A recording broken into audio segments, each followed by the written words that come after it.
Salut à tous! Aujourd'hui on se retrouve pour parler d'un thème qui me tient à cœur, il s'agit de l'univers cinématographique. Cette vidéo sera répartie en 3 parties. La première parlera de la création du cinéma, ainsi que des 9 arts artistiques. La deuxième partie parlera de l'impact du Covid sur les cinémas et dans notre société. Et dans la troisième partie, on va parler des différents sites de streaming qui nous sauvent la vie le temps que les cinémas réouvrent.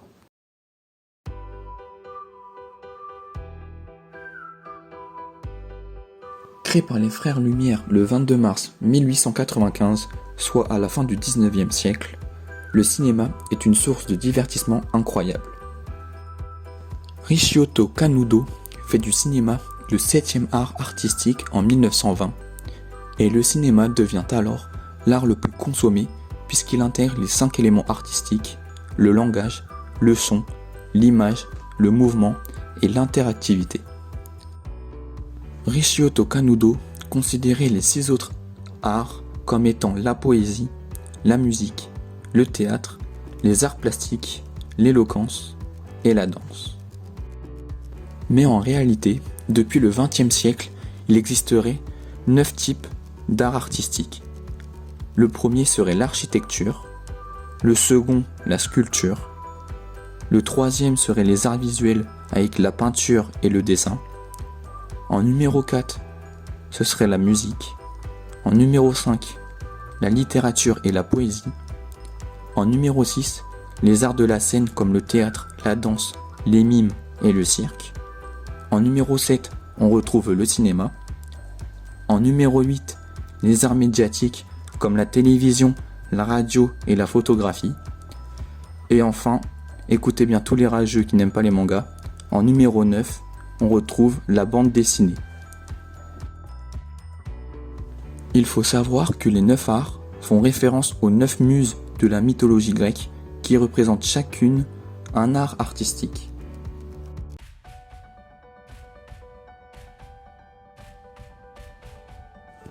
Comme tout le monde le sait, les cinémas sont fermés depuis le vendredi 30 octobre 2020, soit depuis 4 mois jour pour jour, soit 122 jours pour être précis. Ce phénomène a causé de nombreuses dépressions chez certaines personnes, car le cinéma était un lieu de divertissement, et avec cette pandémie, tous les lieux de divertissement comme les théâtres, les concerts, les boîtes de nuit ou encore les cinémas sont fermés. On peut facilement voir que ce virus touche l'entièreté des 9 arts présentés plus tôt, ce qui empêche une grande partie de la population de pouvoir s'épanouir, s'amuser, passer du bon temps avec des potes ou en famille, et tout simplement de pouvoir exercer sa passion, que ce soit un sport ou tout simplement un métier. Je pense tout d'abord aux architectes, aux sculpteurs, aux peintres, aux dessinateurs, aux musiciens, aux chanteurs, aux acteurs, aux danseurs, aux personnes du cirque qui font un métier en lien avec un art artistique. Mais également à tous les grands sportifs qui ne peuvent plus pratiquer leur sport si celui-ci se pratique en intérieur, et à toutes les salles de sport qui sont fermées. Une grande pensée à toutes les personnes qui souffrent de cette crise, car on peut facilement voir le danger que ce virus représente, que ce soit de 2 façons différentes. La première est économiquement parlante, avec environ une vingtaine, voire une trentaine de métiers en lien avec les 9 arts artistiques qui ne peuvent plus exercer à cause de cette pandémie, ou du moins qui peuvent exercer mais au ralenti. La seconde est tout simplement personnelle, car ce virus nous empêche de pratiquer nos passions, comme le sport par exemple, ou de faire des sorties entre potes, comme je l'ai dit plus tôt, ce qui vient atteindre notre vie privée et notre liberté. Mais heureusement qu'il existe une dernière source de divertissement pour nous changer les idées. Bien sûr, je veux parler des sites de streaming.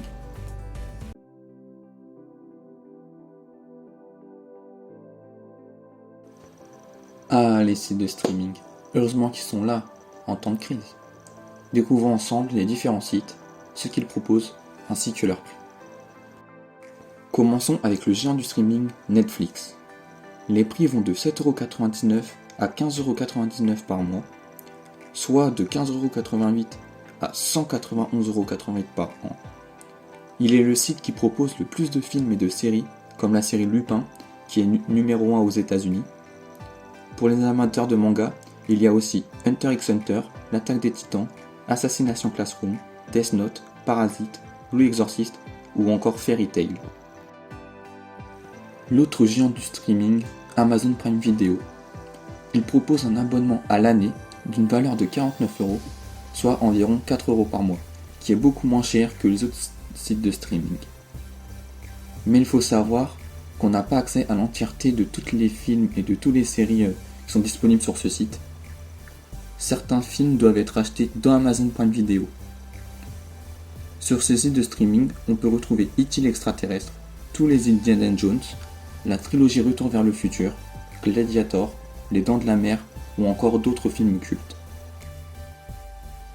Le troisième site de streaming qu'on va parler aujourd'hui est l'incroyable Disney+. Avec un abonnement de 6,99€ par mois, soit 83,88€ par an, ou alors un deuxième abonnement qui est lui à l'année d'une valeur de 69,99€, qui est nettement moins cher sur la durée. Disney+ est l'un des rares sites à proposer énormément de choses, notamment avec les studios de Disney qui regroupent Walt Disney Pictures, Pixar, Lucasfilm, donc Star Wars, Marvel avec Marvel Studios, et récemment le rachat de la Fox. Il y a également National Geographic et d'autres choses. Donc si vous êtes des amateurs de l'univers de Star Wars ou de Marvel, ce site est fait pour vous. Et si vous avez des enfants, quoi de mieux que l'intégralité des dessins animés de chez Disney ou de chez Pixar pour les combler de bonheur. Si vous cherchez le meilleur site de streaming rapport qualité-prix, le numéro 3 est Amazon Prime Video avec 49€ par an, mais son défaut comparé aux autres sites, c'est qu'on doit payer certains films qu'on veut voir en plus de l'abonnement à payer, ce qui fait qu'il peut facilement être plus coûteux, même si au niveau de l'abonnement, il reste le moins cher. Le numéro 2 est Disney+, avec un abonnement de 6,99€ par mois, ou alors un deuxième abonnement, lui à l'année, une valeur de 69,99€, qui est nettement moins cher, on l'a dit, sur le long terme. Enfin, le numéro 1 est bien évidemment Netflix, car malgré qu'il soit le plus cher, avec un abonnement de 7,99€, soit 95,88€ par an, ou alors le plus gros abonnement, lui, de 15,99€ par mois, soit de 191,88€ par an, il a quand même le plus de polyvalence en choix de films et de séries, et reste le plus avantageux selon moi.